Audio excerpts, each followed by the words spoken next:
ಎಲ್ರಿಗೂ ನಮಸ್ಕಾರ ಹಾಗೂ ಆತ್ಮೀಯ ಸ್ವಾಗತ.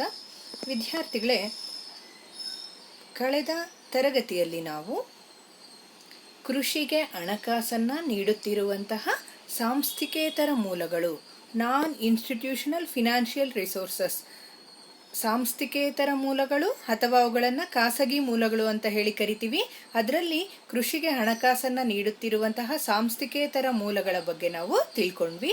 ಇವತ್ತಿನ ಸೆಷನ್ನಲ್ಲಿ ನಾವು ಕೃಷಿಗೆ ಹಣವನ್ನು ನೀಡುತ್ತಿರುವಂತಹ ಸಾಂಸ್ಥಿಕ ಮೂಲಗಳ ಬಗ್ಗೆ, ಇನ್ಸ್ಟಿಟ್ಯೂಷನಲ್ ಸೋರ್ಸಸ್ ಯಾವ್ದ್ಯಾವ್ದಿದೆ ಅನ್ನೋದ್ರ ಬಗ್ಗೆ ನಾವು ವಿಶೇಷವಾಗಿ ತಿಳ್ಕೊಳ್ಳೋಣ ವಿದ್ಯಾರ್ಥಿಗಳೇ.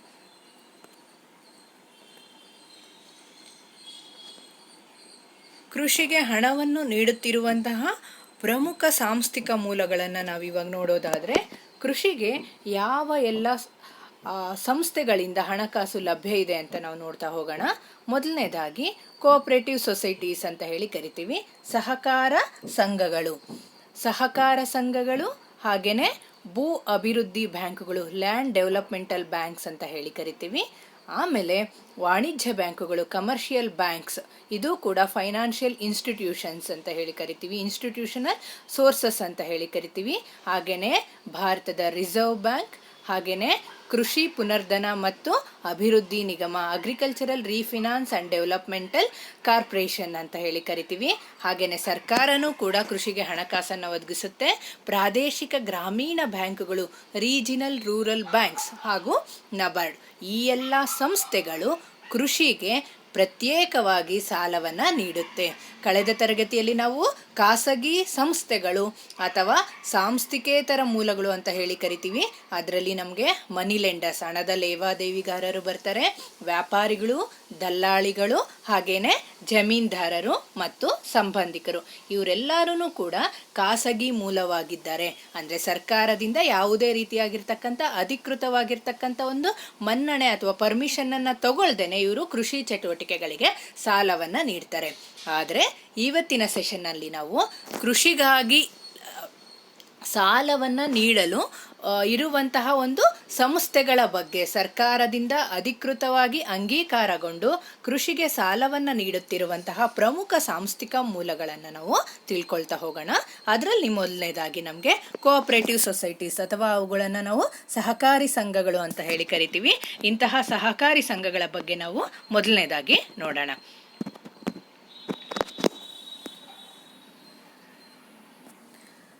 ಸಹಕಾರಿ ಸಂಘಗಳು ಕೃಷಿಗೆ ಹಣಕಾಸನ್ನು ಒದಗಿಸ್ತಾ ಇರ್ತಕ್ಕಂಥ ಒಂದು ಪ್ರಮುಖ ಮೂಲ ಆಗಿದ್ದಾವೆ ಅಂತ ಹೇಳ್ಬೋದು.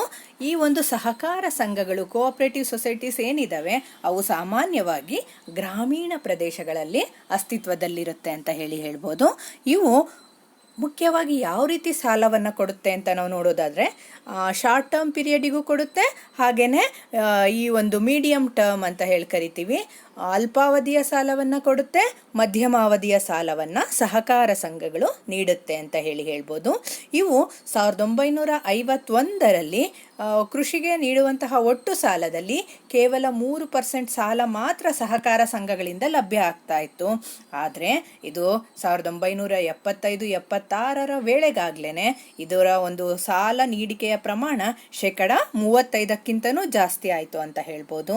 ಹಾಗೆಯೇ ಇದು 2000 ಇಸ್ವಿಯ ಒಳಗಡೆ ಸುಮಾರು 50% ಸಾಲವನ್ನು ಯಾವುದರಿಂದ ಲಭ್ಯ ಆಗ್ತಾ ಇತ್ತು ಕೃಷಿಕರಿಗೆ ಅಂತ ಅಂದರೆ ಸಹಕಾರಿ ಸಂಘಗಳಿಂದ.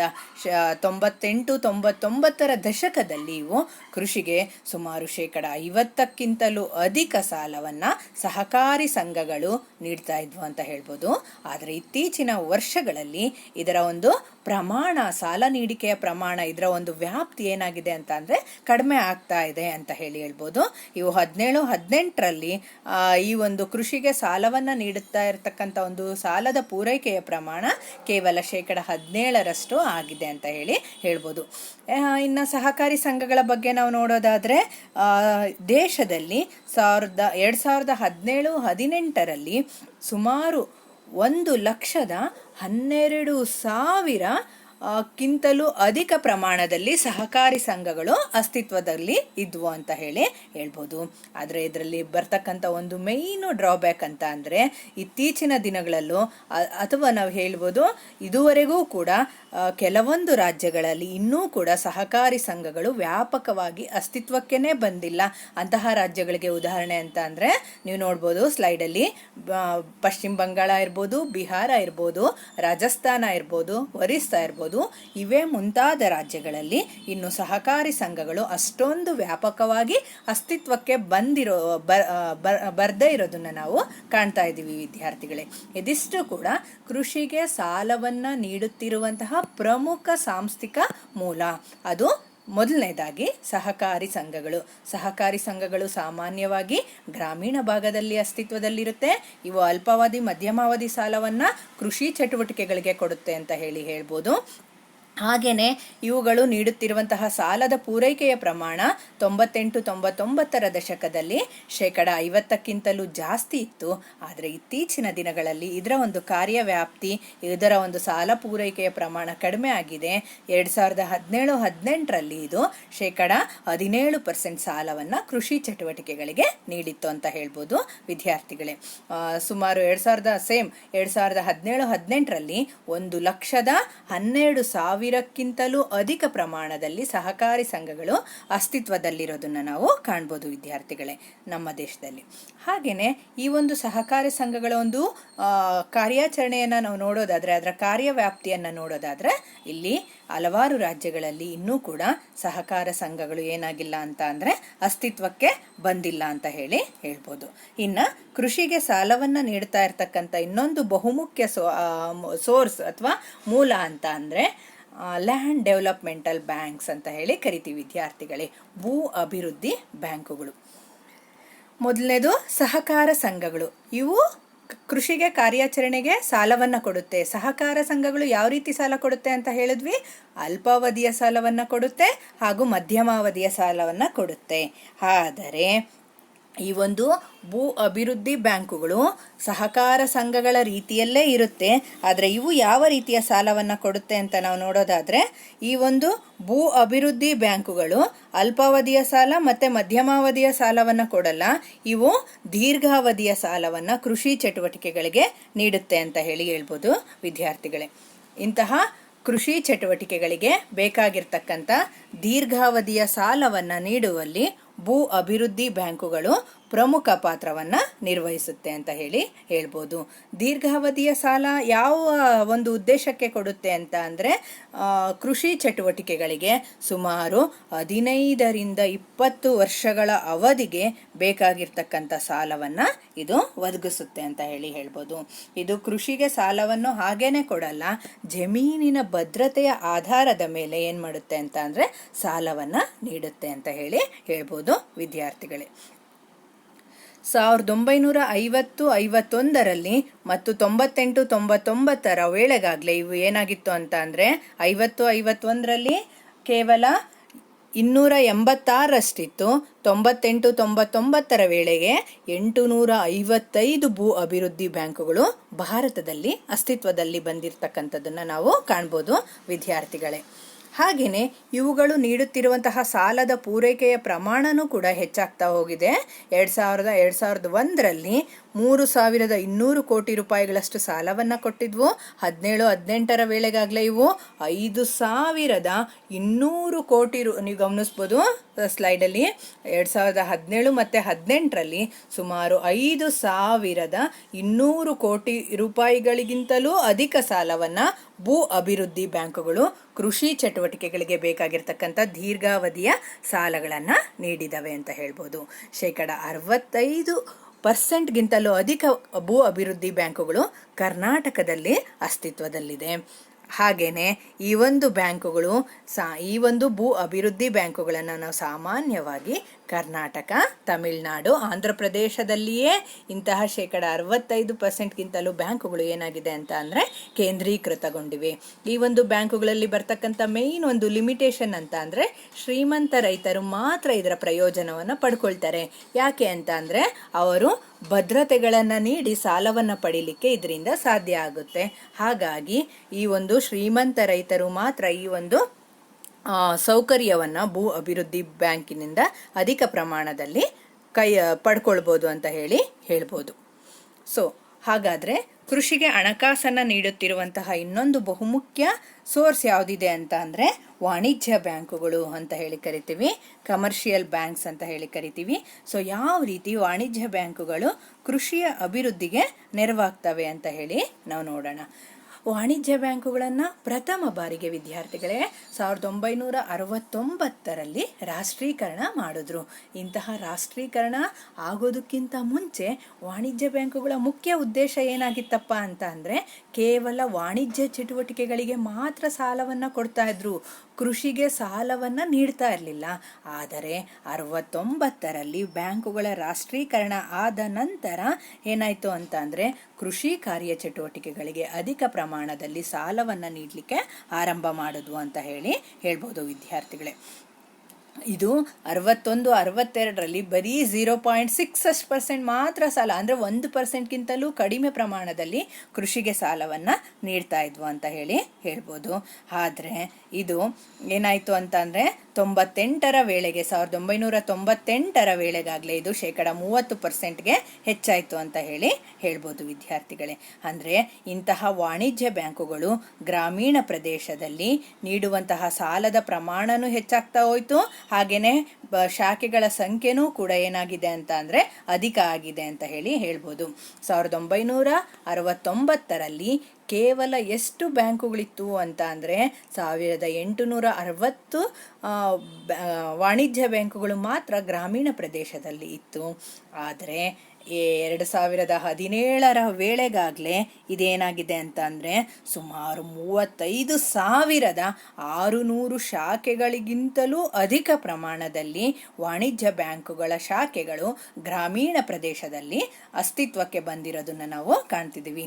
ಸೊ ಇಷ್ಟು ದೊಡ್ಡ ಪ್ರಮಾಣದ 35,600 ಶಾಖೆಗಳಿಗಿಂತಲೂ ಅಧಿಕ ಪ್ರಮಾಣದಲ್ಲಿ ಗ್ರಾಮಾಂತರ ಭಾಗಗಳಲ್ಲಿ ವಾಣಿಜ್ಯ ಬ್ಯಾಂಕುಗಳು ಅಸ್ತಿತ್ವದಲ್ಲಿದ್ದು ಕೃಷಿ ಚಟುವಟಿಕೆಗಳಿಗೆ ಬೇಕಾಗಿರ್ತಕ್ಕಂಥ ಸಾಲವನ್ನು ನೀಡ್ತಾ ಇದೆ ಅಂತ ಹೇಳ್ಬೋದು. ಈ ಒಂದು ವಾಣಿಜ್ಯ ಬ್ಯಾಂಕುಗಳು ನೀಡುವಂತಹ ಸಾಲದ ಪ್ರಮಾಣನೂ ಕೂಡ ಏನಾಗ್ತಾ ಇದೆ ಅಂತ ಅಂದರೆ ಹೆಚ್ಚಾಗಿದೆ ಅಂತ ಹೇಳ್ಬೋದು. 37%ಗಿಂತಲೂ ಅಧಿಕ ಸಾಲವನ್ನು ಇವು ನೀಡುತ್ತೆ ಅಂತ ಹೇಳ್ಬೋದು. ಹಾಗಾದರೆ ಯಾವ ರೀತಿ ಸಾಲವನ್ನು ನೀಡುತ್ತೆ ವಾಣಿಜ್ಯ ಬ್ಯಾಂಕುಗಳು ಅಂತ ನಾವು ನೋಡೋದಾದರೆ ಇವು ಪ್ರತ್ಯಕ್ಷವಾಗಿಯೂ ಸಾಲ ಕೊಡುತ್ತೆ ಹಾಗೂ ಪರೋಕ್ಷವಾಗಿಯೂ ಸಾಲವನ್ನು ಕೊಡುತ್ತೆ. ಪ್ರತ್ಯಕ್ಷವಾಗಿ ಯಾವ ರೀತಿ ಸಾಲವನ್ನು ಕೊಡುತ್ತೆ ಅಂತ ಅಂದರೆ ರೈತರಿಗೆ ಬೇಕಾಗಿರ್ತಕ್ಕಂಥ ಅಲ್ಪಾವಧಿಯ ಸಾಲ ಇರ್ಬೋದು, ಹಾಗೆಯೇ ಮಧ್ಯಮಾವಧಿಯ ಸಾಲ ಇರ್ಬೋದು. ಇಂತಹ ಅಲ್ಪಾವಧಿ ಮತ್ತು ಮಧ್ಯಮಾವಧಿಯ ಸಾಲವನ್ನು ಒದಗಿಸುತ್ತೆ ಅಂತ ಹೇಳ್ಬೋದು. ಹಾಗೆಯೇ ಯಾವ ರೀತಿ ಪರೋಕ್ಷವಾಗಿ ಸಾಲವನ್ನು ನೀಡುತ್ತೆ ಅಂತ ನಾವು ನೋಡಲಿಕ್ಕೆ ಹೊರಟಾಗ ಈ ಒಂದು ವಾಣಿಜ್ಯ ಬ್ಯಾಂಕುಗಳೇನಿದೆ ಅಥವಾ ಈ ಒಂದು ಪ್ರಾದೇಶಿಕ ಗ್ರಾಮೀಣ ಬ್ಯಾಂಕುಗಳು ಅಂತ ನಾವು ಕರಿತೀವಿ, ರೀಜಿನಲ್ ರೂರಲ್ ಬ್ಯಾಂಕ್ಸ್ ಅಂತ ಕರಿತೀವಿ. ಇಂತಹ ರೀಜಿನಲ್ ರೂರಲ್ ಬ್ಯಾಂಕ್ಸು ಪ್ರಾದೇಶಿಕ ಗ್ರಾಮೀಣ ಬ್ಯಾಂಕುಗಳನ್ನು ಅವುಗಳನ್ನು ಅಸ್ತಿತ್ವಕ್ಕೆ ತರುವುದರ ಮೂಲಕ ಅವುಗಳಿಗೆ ಸಾಲವನ್ನು ನೀಡಿ ಆ ಮೂಲಕ ಕೃಷಿ ಚಟುವಟಿಕೆಗಳಿಗೆ ಬೇಕಾಗಿರ್ತಕ್ಕಂಥ ಸಾಲವನ್ನು ಇವು ಪೂರೈಕೆ ಮಾಡುತ್ತೆ ವಿದ್ಯಾರ್ಥಿಗಳೇ. ಇದಿಷ್ಟು ಕೂಡ ವಾಣಿಜ್ಯ ಬ್ಯಾಂಕುಗಳ ಬಗ್ಗೆ. ಅಂದರೆ ಕೃಷಿಗೆ ಸಾಲವನ್ನು ನೀಡುತ್ತಿರುವಂತಹ ಪ್ರಮುಖ ಸಾಂಸ್ಥಿಕ ಮೂಲಗಳಲ್ಲಿ ವಾಣಿಜ್ಯ ಬ್ಯಾಂಕುಗಳು ಕೂಡ ಒಂದಾಗಿದೆ. ವಾಣಿಜ್ಯ ಬ್ಯಾಂಕುಗಳು ಕೃಷಿ ಚಟುವಟಿಕೆಗಳಿಗೆ ಬೇಕಾಗಿರುವಂತಹ ಸಾಲವನ್ನು ನೀಡುವಲ್ಲಿ ಅಥವಾ ಒದಗಿಸುವಲ್ಲಿ ಪ್ರಮುಖ ಪಾತ್ರವನ್ನು ವಹಿಸುತ್ತೆ. ಇವು ಅಲ್ಪಾವಧಿ ಮತ್ತು ಮಧ್ಯಮಾವಧಿ ಸಾಲವನ್ನು ನೀಡುವುದರ ಜೊತೆಗೆ ಇವು ಪ್ರತ್ಯಕ್ಷವಾಗಿ ಪರೋಕ್ಷವಾಗಿ ಸಾಲಗಳನ್ನು ನೀಡುತ್ತೆ ಅಂತ ಹೇಳ್ಬೋದು. ಪ್ರತ್ಯಕ್ಷವಾಗಿ ರೈತರಿಗೆ ಕೊಡುತ್ತೆ, ಪರೋಕ್ಷವಾಗಿ ಪ್ರಾದೇಶಿಕ ಗ್ರಾಮೀಣ ಬ್ಯಾಂಕುಗಳನ್ನು ಅಸ್ತಿತ್ವಕ್ಕೆ ತರುವುದರ ಮೂಲಕ ಲೀಡ್ ಬ್ಯಾಂಕ್ ಯೋಜನೆಯನ್ನು ಜಾರಿಗೆ ತಗೊಬಂದಿದೆ. ಈ ಪ್ರಾದೇಶಿಕ ಗ್ರಾಮೀಣ ಬ್ಯಾಂಕುಗಳನ್ನು ಆರಂಭಿಸುವುದರ ಮೂಲಕ ಆ ಬ್ಯಾಂಕುಗಳಿಗೆ ಸಾಲವನ್ನು ಕೊಟ್ಟು 75ರ ಈಚೆಗೆ 1975ರ ನಂತರ ಪ್ರಾದೇಶಿಕ ಗ್ರಾಮೀಣ ಬ್ಯಾಂಕುಗಳನ್ನು ಆರಂಭಿಸಿವೆ. ಈ ಬ್ಯಾಂಕುಗಳಿಗೆ ಸಾಲವನ್ನು ನೀಡಿ ಆ ಮೂಲಕ ಕೃಷಿ ಚಟುವಟಿಕೆಗಳಿಗೆ ನೆರವನ್ನು ನೀಡುತ್ತೆ ಅಂತ ಹೇಳ್ಬೋದು. ಸೊ ಕೃಷಿಗೆ ಸಾಲವನ್ನು ನೀಡುತ್ತಿರುವಂತಹ ಪ್ರಮುಖ ಸಾಂಸ್ಥಿಕ ಮೂಲಗಳಲ್ಲಿ ನಾವು 3 ಅಂಶಗಳನ್ನು ತಿಳ್ಕೊಂಡ್ವಿ. ಮೊದಲನೇದು ಸಹಕಾರಿ ಸಂಘಗಳು, ಎರಡನೇದು ಲ್ಯಾಂಡ್ ಡೆವಲಪ್ಮೆಂಟಲ್ ಬ್ಯಾಂಕ್ಸ್, ಭೂ ಅಭಿವೃದ್ಧಿ ಬ್ಯಾಂಕುಗಳು ಅಂತ ಕರಿತೀವಿ. ನೆಕ್ಸ್ಟು ವಾಣಿಜ್ಯ ಬ್ಯಾಂಕುಗಳು, ಕಮರ್ಷಿಯಲ್ ಬ್ಯಾಂಕ್ಸ್ ಬಗ್ಗೆ ನಾವು ತಿಳ್ಕೊಂಡ್ವಿ. ಇನ್ನೂ ಒಂದು ಬ್ಯಾಂಕ್ ಅಥವಾ ಸಾಂಸ್ಥಿಕ ಮೂಲ ಕೃಷಿಗೆ ಸಾಲವನ್ನು ನೀಡ್ತಾ ಇದೆ, ಅದು ಯಾವುದು ಅಲ್ಲ, ಭಾರತೀಯ ಸ್ಟೇಟ್ ಬ್ಯಾಂಕ್ ಅಂತ ಹೇಳಿ ಕರಿತೀವಿ. ಸೊ ಭಾರತೀಯ ಸ್ಟೇಟ್ ಬ್ಯಾಂಕ್ ಕೂಡ ಕೃಷಿ ಚಟುವಟಿಕೆಗಳಿಗೆ ಪ್ರತ್ಯಕ್ಷ ಹಾಗೂ ಪರೋಕ್ಷ ರೀತಿಯಲ್ಲಿ ಸಾಲವನ್ನು ನೀಡುತ್ತೆ ಅಂತ ಹೇಳ್ಬೋದು.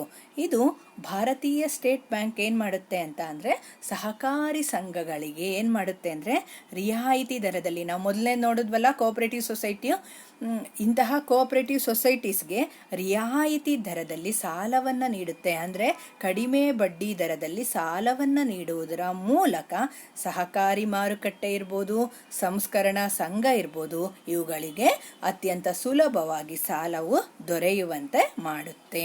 ಅದಲ್ಲದೆ ದಾಸ್ತಾನು ಮಳಿಗೆಗಳ ನಿರ್ಮಾಣಕ್ಕೆ ಇರ್ಬೋದು ಅಥವಾ ಕೃಷಿ ಕಾರ್ಯಚಟುವಟಿಕೆಗಳಿಗೆ ಇರ್ಬೋದು ಬೇಕಾಗಿರ್ತಕ್ಕಂಥ ಸಾಲವು ಲಭ್ಯವಾಗುವಂತಹ ರೀತಿಯಲ್ಲಿ ಇದು ನೋಡಿಕೊಂಡಿದೆ.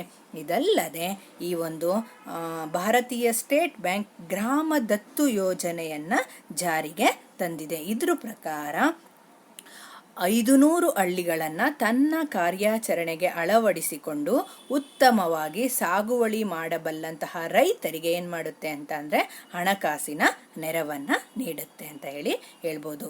2017 ಮತ್ತು 2018 ವೇಳೆಯಲ್ಲಿ ಈ ಒಂದು ಭಾರತೀಯ ಸ್ಟೇಟ್ ಬ್ಯಾಂಕ್ ಸುಮಾರು 4800 ಕೋಟಿ ರೂಪಾಯಿಗಳಷ್ಟು ಸಾಲವನ್ನು ಕೃಷಿ ಕಾರ್ಯಚಟುವಟಿಕೆಗಳಿಗೆ ಒದಗಿಸಿದೆ ಅಂತ ಹೇಳ್ಬೋದು. ವಿದ್ಯಾರ್ಥಿಗಳೇ, ಭಾರತೀಯ ಸ್ಟೇಟ್ ಬ್ಯಾಂಕ್ ಕೃಷಿ ಕಾರ್ಯಚಟುವಟಿಕೆಗಳಿಗೆ ಬೇಕಾಗಿರುವಂತಹ ಪ್ರತ್ಯಕ್ಷ ಪರೋಕ್ಷ ಸಾಲವನ್ನು ನೀಡುತ್ತೆ. ಪರೋಕ್ಷವಾಗಿ ಯಾವ ರೀತಿ ಮಾಡುತ್ತೆ ಅಂದರೆ ಸಹಕಾರ ಸಂಘಗಳಿಗೆ ರಿಯಾಯಿತಿ ದರದಲ್ಲಿ ಸಾಲವನ್ನು ನೀಡುತ್ತೆ. ಆ ಮೂಲಕ ದಾಸ್ತಾನು ಮಳಿಗೆಗಳ ನಿರ್ಮಾಣಕ್ಕೆ ಇರ್ಬೋದು, ಸಹಕಾರಿ ಮಾರುಕಟ್ಟೆಯ ಮತ್ತು ಸಂಸ್ಕರಣಾ ಸಂಘಗಳಿಗೆ ಸಾಲವನ್ನು ನೀಡೋದ್ರ ಮೂಲಕ ಇರ್ಬೋದು ಏನು ಮಾಡುತ್ತೆ ಅಂತ ಅಂದರೆ ಹಣಕಾಸನ್ನು ಪೂರೈಕೆ ಮಾಡುತ್ತೆ ಅಂತ ಹೇಳ್ಬೋದು. ಅಲ್ಲದೆ ಗ್ರಾಮದತ್ತು ಯೋಜನೆಯನ್ನು ಇದು ಆರಂಭಿಸಿದೆ. ಉತ್ತಮವಾಗಿ ಬೆಳೆದಂತಹ ರೈತರಿಗೆ ಪ್ರಶಸ್ತಿಗಳನ್ನು ಕೂಡ ಇದು ನೀಡ್ತಾ ಇದೆ ಅಂತ ಹೇಳ್ಬೋದು. ಈ ಒಂದು ಭಾರತೀಯ ಸ್ಟೇಟ್ ಬ್ಯಾಂಕ್ ಕೃಷಿ ಕಾರ್ಯಚಟುವಟಿಕೆಗಳಿಗೆ ನೀಡಿರುವಂತಹ ಸಾಲದ ಮೊತ್ತ 2017-18 ಸುಮಾರು 4800 ಕೋಟಿ ರೂಪಾಯಿಗಳಷ್ಟು ಅಂತ ಹೇಳ್ಬೋದು. ಆದಮೇಲೆ ಕೃಷಿ ಕಾರ್ಯಚಟುವಟಿಕೆಗಳಿಗೆ ಸಾಲವನ್ನು ನೀಡುತ್ತಾ ಇರುವಂತಹ ಇನ್ನೊಂದು ಪ್ರಮುಖ ಸಂಸ್ಥೆ ಇದೆ, ಸಾಂಸ್ಥಿಕ ಸಂಸ್ಥೆ. ಅದ್ಯಾವುದು ಅಂತ ಅಂದರೆ ಭಾರತದ ರಿಸರ್ವ್ ಬ್ಯಾಂಕ್. ನೋಡಿ ವಿದ್ಯಾರ್ಥಿಗಳೇ, ಸಹಕಾರ ಸಂಘಗಳ ಬಗ್ಗೆ ತಿಳ್ಕೊಂಡ್ವಿ, ಭೂ ಅಭಿವೃದ್ಧಿ ಬ್ಯಾಂಕುಗಳ ಬಗ್ಗೆ ತಿಳ್ಕೊಂಡ್ವಿ, ವಾಣಿಜ್ಯ ಬ್ಯಾಂಕುಗಳ ಬಗ್ಗೆ ತಿಳ್ಕೊಂಡ್ವಿ. ಈಗ ನಂತರ ಭಾರತೀಯ ಸ್ಟೇಟ್ ಬ್ಯಾಂಕ್ ಬಗ್ಗೆನೂ ಕೂಡ ನಾವು ತಿಳ್ಕೊಂಡಿದ್ದೀವಿ. ಯಾವ ರೀತಿ ಕೃಷಿ ಚಟುವಟಿಕೆಗಳಿಗೆ ಬೇಕಾಗಿರ್ತಕ್ಕಂಥ ಹಣವನ್ನು ನೀಡುತ್ತೆ, ಸಾಲವನ್ನು ನೀಡುತ್ತೆ ಅನ್ನೋದ್ರ ಬಗ್ಗೆ ನಾವು ತಿಳ್ಕೊಂಡ್ವಿ. ಇದಾದ್ಮೇಲೆ ಭಾರತದ ರಿಸರ್ವ್ ಬ್ಯಾಂಕ್ RBI ಬಗ್ಗೆ ನಾವು ಇವಾಗ ವಿಶೇಷವಾಗಿ ತಿಳ್ಕೊಳ್ಳೋಣ. ಯಾವ ರೀತಿ RBI ಕೃಷಿ ಕಾರ್ಯಚಟುವಟಿಕೆಗಳಿಗೆ ಸಾಲವನ್ನು ನೀಡುತ್ತೆ ಅನ್ನೋದನ್ನು ನಾವು ನೋಡೋಣ. ರಿಸರ್ವ್ ಬ್ಯಾಂಕು ಕೃಷಿ ಕಾರ್ಮಿಕರಿಗೆ ಅಥವಾ ರೈತರಿಗೆ ನೇರವಾಗಿ ಸಾಲವನ್ನು ನೀಡಲ್ಲ. ಹಾಗಾದರೆ ಯಾವ ರೀತಿ ಇದು ಕೃಷಿ ಕಾರ್ಯಚಟುವಟಿಕೆಗಳಿಗೆ ಸಾಲವನ್ನು ನೀಡುತ್ತೆ ಅಂತ ನಾವು ನೋಡೋಣ. ಕೃಷಿ ಕಾರ್ಮಿಕರಿಗೆ ನೇರವಾಗಿ ಸಾಲವನ್ನು ನೀಡಲ್ಲ, ಅದರ ಬದಲಾಗಿ ನಬಾರ್ಡ್ಗೆ ಸಾಲವನ್ನು ನೀಡುತ್ತೆ. National bank for agriculture and rural development ಅಂತ ಕರಿತೀವಿ. ಸೊ ಇಂತಹ ನಬಾರ್ಡ್ ಸಂಸ್ಥೆಗೆ ಸಾಲವನ್ನು ನೀಡುತ್ತೆ. ನಬಾರ್ಡ್ ಏನು ಮಾಡುತ್ತೆ ಅಂದರೆ ರಾಜ್ಯ ಸಹಕಾರಿ ಬ್ಯಾಂಕು ಹಾಗೆಯೇ ಜಿಲ್ಲೆಗಳಲ್ಲಿ ಇರುತ್ತಲ್ಲ ಅಂತಹ ಕೇಂದ್ರ ಸಹಕಾರಿ ಬ್ಯಾಂಕುಗಳಿಗೆ ಹಾಗೂ ತಾಲೂಕು ಮಟ್ಟದಲ್ಲಿ ಇರ್ತಕ್ಕಂಥ ಪ್ರಾಥಮಿಕ ಸಹಕಾರಿ ಬ್ಯಾಂಕುಗಳಿಗೆ ಇದು ಸಾಲವನ್ನು ನೀಡುತ್ತೆ. ಯಾವುದು ವಿದ್ಯಾರ್ಥಿಗಳೇ? RBI ಕೃಷಿ ಕಾರ್ಮಿಕರಿಗೆ ನೇರವಾಗಿ ಸಾಲವನ್ನು ನೀಡಲ್ಲ, ಬದಲಾಗಿ ನಬಾರ್ಡ್ಗೆ ಸಾಲವನ್ನು ನೀಡುತ್ತದೆ. ನಬಾರ್ಡ್ ಏನು ಮಾಡುತ್ತೆ ಅಂದರೆ ರಾಜ್ಯಗಳಲ್ಲಿ ಇರ್ತಕ್ಕಂತಹ ಸಹಕಾರಿ ಬ್ಯಾಂಕ್ ಇರ್ಬೋದು, ಜಿಲ್ಲೆಗಳಲ್ಲಿ ಇರ್ತಕ್ಕಂಥ ಕೇಂದ್ರ ಸಹಕಾರಿ ಬ್ಯಾಂಕ್ ಇರ್ಬೋದು, ಹಾಗೆಯೇ ತಾಲೂಕು ಮಟ್ಟದಲ್ಲಿ ಇರ್ತಕ್ಕಂಥ ಪ್ರಾಥಮಿಕ ಸಹಕಾರಿ ಬ್ಯಾಂಕುಗಳಿಗೆ ನಬಾರ್ಡ್ ಸಾಲವನ್ನು ನೀಡುತ್ತೆ. ಆ ಮೂಲಕ ಯಾವುದು RBI ಕೃಷಿ ಕಾರ್ಯಚಟುವಟಿಕೆಗಳಿಗೆ ಸಾಲವನ್ನು ಪೂರೈಕೆ ಮಾಡುತ್ತೆ. ಈ ಒಂದು ಅಖಿಲ ಭಾರತೀಯ ಗ್ರಾಮೀಣ ಸಮೀಕ್ಷೆ ಸಾಲ ಸಮಿತಿ ಅಂತಕ್ಕಂಥ ಒಂದು ಶಿಫಾರಸ್ಸಿದೆ. ಈ ಒಂದು ಶಿಫಾರಸ್ಸಿನ ಆಧಾರದ ಮೇಲೆಗೆ RBI ಏನು ಮಾಡಿದೆ ಅಂತ ಅಂದರೆ 1950ರಲ್ಲಿ 2 ಸಂಸ್ಥೆಗಳನ್ನು ಸ್ಥಾಪನೆ ಮಾಡಿದೆ. ಯಾವ್ದ್ಯಾವ್ದು ಅಂತ ನಾವು ನೋಡೋದಾದರೆ, ಯಾವ ಒಂದು ಸಮೀಕ್ಷೆಯ ಪ್ರಕಾರ ಅಂತ ಅಂದರೆ ಅಖಿಲ ಭಾರತೀಯ ಗ್ರಾಮೀಣ ಸಾಲ ಸಮೀಕ್ಷಾ ಸಮಿತಿ. ಈ ಒಂದು ಸಮಿತಿ ಏನು ಮಾಡ್ತಪ್ಪ ಅಂದರೆ RBIಗೆ ಶಿಫಾರಸನ್ನು ಮಾಡ್ತು. ಸೊ ಆ ಒಂದು ಶಿಫಾರಸ್ಸಿನ ಆಧಾರದ ಮೇರೆಗೆ 1956ರಲ್ಲಿ 2 ನಿಧಿಗಳನ್ನು ಆರಂಭ ಮಾಡಿದೆ. ಸೊ ಅದು ಯಾವ್ದ್ಯಾವುದು ಅಂತ ಅಂದರೆ, ಮೊದಲನೇದು ರಾಷ್ಟ್ರೀಯ ದೀರ್ಘಾವಧಿ ಕೃಷಿ ಸಾಲ ನಿಧಿ ಅಂತ ಹೇಳ್ಬೋದು. ಸೊ ಇಂತಹ ರಾಷ್ಟ್ರೀಯ ದೀರ್ಘಾವಧಿ ಕೃಷಿ ಸಾಲ ನಿಧಿಯನ್ನು ಸ್ಥಾಪನೆ ಮಾಡಿದೆ. ಇದರ ಒಂದು ಮುಖ್ಯ ಉದ್ದೇಶ ಏನಾಗಿರುತ್ತಪ್ಪ ಅಂತ ಅಂದರೆ, ರಾಜ್ಯ ಸಹಕಾರಿ ಬ್ಯಾಂಕುಗಳೇನಿರುತ್ತೆ, ಇಂತಹ ರಾಜ್ಯ ಸಹಕಾರಿ ಬ್ಯಾಂಕುಗಳು, ನಬಾರ್ಡಲ್ಲಿ ನಾವು ನೋಡಿದ್ವಲ್ಲ, ರಾಜ್ಯ ಸಹಕಾರಿ ಬ್ಯಾಂಕುಗಳು, ಜಿಲ್ಲೆಗಳಲ್ಲಿ ಕೇಂದ್ರ ಸಹಕಾರಿ ಬ್ಯಾಂಕುಗಳು ಇರುತ್ತೆ, ತಾಲೂಕು ಮಟ್ಟದಲ್ಲಿ ಪ್ರಾಥಮಿಕ ಸಹಕಾರಿ ಬ್ಯಾಂಕುಗಳು ಇರುತ್ತೆ ಅಂತ ಹೇಳಿದ್ವಲ್ವ. ಸೊ ಇಲ್ಲಿ ಕೃಷಿಗೆ ಸಾಲವನ್ನು ನೀಡಲಿಕ್ಕಾಗಿ 1956ರಲ್ಲಿ RBI 2 ನಿಧಿಗಳನ್ನು ಸ್ಥಾಪನೆ ಮಾಡಿದೆ. ಅದರಲ್ಲಿ ಮೊದಲನೇದು ರಾಷ್ಟ್ರೀಯ ದೀರ್ಘಾವಧಿ ಕೃಷಿ ಸಾಲ ನಿಧಿ, ಎರಡನೇದು ರಾಷ್ಟ್ರೀಯ ಕೃಷಿ ಸಾಲ ಸ್ಥಿಮಿತತೆಯ ನಿಧಿ ಅಂತ ಹೇಳ್ಬೋದು. ಸಹಕಾರ ಸಂಘಗಳ ಷೇರು ಬಂಡವಾಳವನ್ನು ಕೊಳ್ಳಲು ನೆರವು ನೀಡಲು ಅಥವಾ ರಾಜ್ಯ ಸರ್ಕಾರಗಳಿಗೆ ಅನುಕೂಲ ಮಾಡಲು ಉದ್ದೇಶದಿಂದ ರಾಷ್ಟ್ರೀಯ ಕೃಷಿ ಸಾಲ ಸ್ಥಿಮಿತತೆಯ ನಿಧಿಯನ್ನು ಆರಂಭ ಮಾಡಿದೆ ವಿದ್ಯಾರ್ಥಿಗಳೇ. ಯಾವುದಕ್ಕೋಸ್ಕರ? ಈ ಒಂದು ಸಹಕಾರಿ ಸಂಘಗಳಿರುತ್ತಲ್ವ, ಸಹಕಾರ ಸಂಘಗಳಿಂದ ಷೇರು ಬಂಡವಾಳವನ್ನು ಕೊಂಡುಕೊಳ್ಳೋದಕ್ಕೆ ಯಾರಿಗೆ ಹೆಲ್ಪ್ ಮಾಡುತ್ತೆ? ರಾಜ್ಯ ಸರ್ಕಾರಗಳಿಗೆ ಬೇಕಾಗಿರುವಂತಹ ಸಾಲವನ್ನು ನೀಡುವ ಉದ್ದೇಶಕ್ಕಾಗಿ ಮೊದಲನೇದು ಹೇಳಿದ್ವಲ್ಲ, ರಾಷ್ಟ್ರೀಯ ಕೃಷಿ ದೀರ್ಘಾವಧಿ ಸಾಲ ನಿಧಿಯನ್ನು ಆರಂಭ ಮಾಡಿದೆ. ಇನ್ನು ಎರಡನೇದು ಯಾವುದಪ್ಪ ಅಂತ ಅಂದರೆ, ನಾವು ಹೇಳಿದ್ವಿ ರಾಷ್ಟ್ರೀಯ ಕೃಷಿ ಸಾಲ ಸ್ಥಿಮಿತತೆಯ ನಿಧಿ ಅಂತ ಹೇಳಿ. ಇದು ಏನು ಸ್ಥಾಪನೆ ಮಾಡಿದೆ ಅಂದರೆ, ರಾಜ್ಯ ಸಹಕಾರಿ ಬ್ಯಾಂಕುಗಳಿಗೆ ನೇರವಾಗಿ ಮಧ್ಯಮಾವಧಿ ಸಾಲವನ್ನು ನೀಡುವ ಕಾರಣಕ್ಕಾಗಿ RBI ಏನು ಮಾಡಿದೆ ಅಂತ ಅಂದರೆ ಈ ಒಂದು ನಿಧಿಯನ್ನು ಆರಂಭ ಮಾಡಿದೆ. ಮೊದಲನೇದು ರಾಷ್ಟ್ರೀಯ ದೀರ್ಘಾವಧಿ ಕೃಷಿ ಸಾಲ ನಿಧಿ. ಇದರಲ್ಲಿ ರಾಜ್ಯ ಸರ್ಕಾರಗಳು ಸಹಕಾರಿ ಸಂಘಗಳಿಂದ ಷೇರುಗಳನ್ನು ಕೊಳ್ಳಲು ಅನುವು ಮಾಡೋದಕ್ಕೆ ಈ ಒಂದು ರಾಷ್ಟ್ರೀಯ ದೀರ್ಘಾವಧಿ ಕೃಷಿ ಸಾಲ ನಿಧಿಯನ್ನು ಆರಂಭಿಸಿದೆ. ಹಾಗೆಯೇ ರಾಷ್ಟ್ರೀಯ ಕೃಷಿ ರಾಷ್ಟ್ರೀಯ ಕೃಷಿ ಸಾಲ ಸ್ಥಿಮಿತತೆಯ ನಿಧಿ ಇದನ್ನು ಯಾಕೆ ಆರಂಭ ಮಾಡಿದೆ ಅಂದರೆ, ರಾಜ್ಯ ಸಹಕಾರಿ ಬ್ಯಾಂಕುಗಳಿಗೆ ಮಧ್ಯಮಾವಧಿಯ ಸಾಲವನ್ನು ನೀಡುವ ಕಾರಣಕ್ಕಾಗಿ RBI ರಾಷ್ಟ್ರೀಯ ಕೃಷಿ ಸಾಲ ಸ್ಥಿಮಿತತೆ ನಿಧಿಯನ್ನು ಆರಂಭಿಸಿದೆ ವಿದ್ಯಾರ್ಥಿಗಳೇ. ಸೊ ಕೃಷಿಗೆ ಸಾಲವನ್ನು ನೀಡುತ್ತಾ ಇರುವಂತಹ ಇನ್ನೊಂದು ಪ್ರಮುಖ ಸಾಂಸ್ಥಿಕ ಮೂಲ ಇದೆ, ಅದು ಬೇರೆ ಯಾವುದೂ ಅಲ್ಲ, ಅಗ್ರಿಕಲ್ಚರಲ್ ರೀಫಿನಾನ್ಸ್ ಆ್ಯಂಡ್ ಡೆವಲಪ್ಮೆಂಟ್ ಕಾರ್ಪೊರೇಷನ್ ಅಂತ ಹೇಳಿ ಕರಿತೀವಿ. ಕೃಷಿ ಪುನರ್ಧನ ಹಾಗೂ ಅಭಿವೃದ್ಧಿ ನಿಗಮ, ಅಗ್ರಿಕಲ್ಚರ್ ರೀಫಿನಾನ್ಸ್ ಆ್ಯಂಡ್ ಡೆವಲಪ್ಮೆಂಟಲ್ ಕಾರ್ಪೊರೇಷನ್ ಅಂತ ಹೇಳಿ ಕರಿತೀವಿ. ಈ ಒಂದು ಬ್ಯಾಂಕನ್ನು ಯಾಕೆ ಸ್ಥಾಪನೆ ಮಾಡಿದ್ರು, ಯಾವಾಗ ಆರಂಭ ಮಾಡಿದ್ರು ಅಂತ ನಾವು ನೋಡೋದಾದರೆ, ಈ ಬ್ಯಾಂಕನ್ನು 1963ರ ಜುಲೈನಲ್ಲಿ ಆರಂಭ ಮಾಡಿದ್ರು ಅಂತ ಹೇಳ್ಬೋದು. ಇದು ಕೃಷಿಗೆ ದೀರ್ಘಾವಧಿಯ ಸಾಲ ನೀಡುವನ್ನು ಮಾಡುತ್ತೆ. ಹಾಗಾದರೆ ನೀವು ಕೇಳ್ಬೋದು, ಮೇಡಮ್ ನೀವು ಹೇಳಿದ್ರಲ್ಲ ಸಹಕಾರ ಸಂಘಗಳು ಅಲ್ಪಾವಧಿ ಮಧ್ಯಮಾವಧಿ ಸಾಲವನ್ನು ಕೊಡುತ್ತೆ, ಭೂ ಅಭಿವೃದ್ಧಿ ಬ್ಯಾಂಕುಗಳು ದೀರ್ಘಾವಧಿಯ ಸಾಲವನ್ನು ಕೊಡುತ್ತೆ, ಹಾಗಾದರೆ ಕೃಷಿ ಪುನರ್ಧನ ಮತ್ತು ಅಭಿವೃದ್ಧಿ ನಿಗಮ ಏನು ಮಾಡುತ್ತೆ ಅಂತ ಕೇಳ್ಬೋದು. ಭೂ ಅಭಿವೃದ್ಧಿ ಬ್ಯಾಂಕುಗಳು ದೀರ್ಘಾವಧಿಯ ಸಾಲವನ್ನು ನೀಡಿದ್ರೂ ಕೂಡ ಇವುಗಳ ಒಂದು ಕಾರ್ಯಚಟುವಟಿಕೆಗಳು ಅಷ್ಟಾಗಿ ಪ್ರಗತಿ ಕಾಣದೇ ಇರುವಂತಹ ಕಾರಣಕ್ಕಾಗಿ ಈ ಒಂದು ಕೃಷಿ ಪುನರ್ಧನ ಮತ್ತು ಅಭಿವೃದ್ಧಿ ನಿಗಮವನ್ನು 1963ರಲ್ಲಿ ಜಾರಿಗೆ ತಗೊಂಡು ಬರ್ತಾರೆ ವಿದ್ಯಾರ್ಥಿಗಳೇ. ಹಾಗಾದರೆ ಈ ಬ್ಯಾಂಕ್ ಏನು ಮಾಡುತ್ತೆ ಅಂತ ನಾವು ನೋಡೋದಾದರೆ, ಯಾವುದು ಕೃಷಿ ಪುನರ್ಧನ ಮತ್ತು ಅಭಿವೃದ್ಧಿ ನಿಗಮ ಏನು ಮಾಡುತ್ತೆ ಅಂತ ನಾವು ನೋಡೋದಾದರೆ, ಈ ಬ್ಯಾಂಕು ಮುಖ್ಯವಾಗಿ ಸಣ್ಣ ನೀರಾವರಿ ಇರ್ಬೋದು, ಹಾಗೆಯೇ ಈ ಒಂದು ಬಂಜರು ಭೂಮಿಯ ಸಾಗುವಳಿ ಇರ್ಬೋದು, ತೋಟಗಳ ಅಭಿವೃದ್ಧಿ ಇರ್ಬೋದು, ಪಶುಸಂಗೋಪನೆಗಿರ್ಬೋದು, ಕೋಳಿ ಸಾಕಾಣಿಕೆಗಿರ್ಬೋದು, ಹಾಗೆಯೇ ಯಂತ್ರೋಪಕರಣಗಳಿರ್ಬೋದು, ಪಂಪ್ ಸೆಟ್ಟುಗಳ ಖರೀದಿ ಇರ್ಬೋದು, ಕೊಳವೆ ಬಾವಿಗಳನ್ನು ತೋಡಿಸ್ಲಿಕ್ಕೆ ಇರ್ಬೋದು, ಬೇಕಾಗಿರುವಂತಹ ಸಾಲವನ್ನು ಯಾವ್ದು ನೀಡುತ್ತೆ? ಕೃಷಿ ಪುನರ್ಧನ ಮತ್ತು ಅಭಿವೃದ್ಧಿ ನಿಗಮ ಪೂರೈಕೆ ಮಾಡುತ್ತೆ ವಿದ್ಯಾರ್ಥಿಗಳೇ. ಅಂದರೆ ಭೂ ಅಭಿವೃದ್ಧಿ ಬ್ಯಾಂಕುಗಳು ಯಾವ ಯಾವ ಕ್ಷೇತ್ರಗಳಿಗೆ ಸಾಲವನ್ನು ನೀಡಲ್ವೋ ಅಂತಹ ಕ್ಷೇತ್ರಗಳಿಗೆ ಹಣಕಾಸನ್ನು ನೀಡಲು ಕೃಷಿ ಪುನರ್ಧನ ಮತ್ತು ಅಭಿವೃದ್ಧಿ ನಿಗಮವನ್ನು ಆರಂಭ ಮಾಡಿದೆ 1963ರಲ್ಲಿ.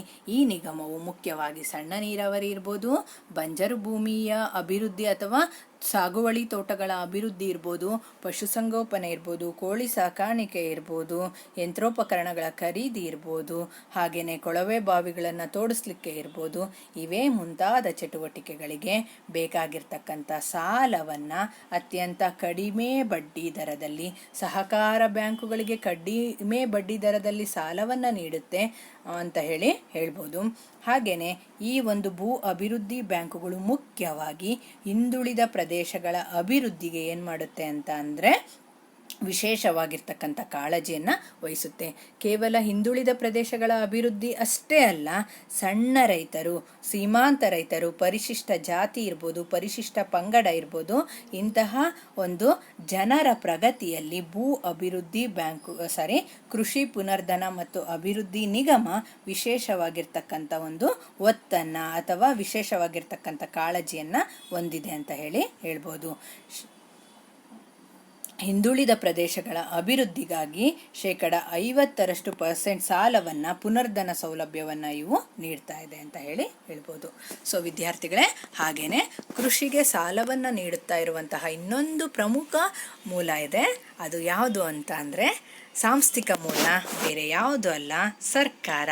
ಅಂದರೆ ಗೌರ್ನಮೆಂಟ್ ಕೂಡ ಕೃಷಿಗೆ ಬೇಕಾಗಿರ್ತಕ್ಕಂಥ ಕೃಷಿ ಕಾರ್ಯಚಟುವಟಿಕೆಗಳಿಗೆ ಬೇಕಾಗಿರ್ತಕ್ಕಂಥ ಅಲ್ಪಾವಧಿಯ ಸಾಲವನ್ನು ಇರ್ಬೋದು, ದೀರ್ಘಾವಧಿಯ ಸಾಲ ಇರ್ಬೋದು, ಎರಡೂ ಸಾಲಗಳನ್ನು ಪ್ರತ್ಯಕ್ಷವಾಗಿಯೂ ಕೊಡುತ್ತೆ, ಪರೋಕ್ಷವಾಗಿಯೂ ಕೊಡುತ್ತೆ. ಯಾವ ರೀತಿ ಅಂತ ನಾವು ನೋಡೋದಾದರೆ, ಈ ಒಂದು ಸರ್ಕಾರವು ರೈತರಿಗೆ ಪ್ರತ್ಯಕ್ಷವಾಗಿ ಸಾಲವನ್ನು ನೀಡುತ್ತಲ್ಲ, ನಿಮಗೆ 2 ಮಾರ್ಕ್ಸಿಗೆ ಇಲ್ಲಿ ಕ್ವಶನ್ ಅರೈಸ್ ಆಗ್ಬೋದು. ತಕ್ಕಾವಿ ಸಾಲಗಳು ಅಂತ ಅಂದರೆ ಏನು ಅಂತ ಸರ್ಕಾರವು ರೈತರಿಗೆ ಅಥವಾ ಕೃಷಿ ಕಾರ್ಮಿಕರಿಗೆ ಬೇಕಾಗಿರುವಂತಹ ಪ್ರತ್ಯಕ್ಷ ಸಾಲಗಳನ್ನು ನೀಡುತ್ತೆ. ಇಂತಹ ಸಾಲಗಳಿಗೆ ನಾವೇನಂತ ಕರಿತೀವಿ? ತಕ್ಕಾವಿ ಸಾಲಗಳು ಅಂತ ಕರಿತೀವಿ. ಈ ಒಂದು ಸಾಲಗಳ ಮೇಲಿನ ವಿಧಿಸುವಂತಹ ಬಡ್ಡಿ ದರ ಏನಾಗಿರುತ್ತೆ ಅಂತ ಅಂದರೆ ತುಂಬ ಕಡಿಮೆ ಇರುತ್ತೆ ಅಂತ ಹೇಳ್ಬೋದು. ವಾರ್ಷಿಕವಾಗಿ 6%ಗಿಂತಲೂ ಕಡಿಮೆ ಬಡ್ಡಿಯನ್ನು ಇದಕ್ಕೆ ವಿಧಿಸುತ್ತೆ ಅಂತ ಹೇಳ್ಬೋದು. ಹಾಗೆಯೇ ಇದರ ಒಂದು ಮರುಪಾವತಿ ಕೂಡ ಸುಲಭ ಕಂತುಗಳಲ್ಲಿ ಆಗುತ್ತೆ ಅಂತ ಹೇಳ್ಬೋದು. ಆದರೆ ಈ ಒಂದು ತಕ್ಕಾವಿ ಸಾಲಗಳು ಅಷ್ಟೇನೂ ಪ್ರಮುಖವಾಗಿ ಕಾರ್ಯವನ್ನು ನಿರ್ವಹಿಸ್ತಿಲ್ಲ. ಯಾಕಂದರೆ ಸರ್ಕಾರ ಇವಕ್ಕೆ ನೀಡುವಂತಹ ಮೊತ್ತದ ಪ್ರಮಾಣ ಏನಾಗಿದೆ? ತುಂಬಾನೇ ಕಡಿಮೆ ಇದೆ ಅಂತ ಹೇಳ್ಬೋದು.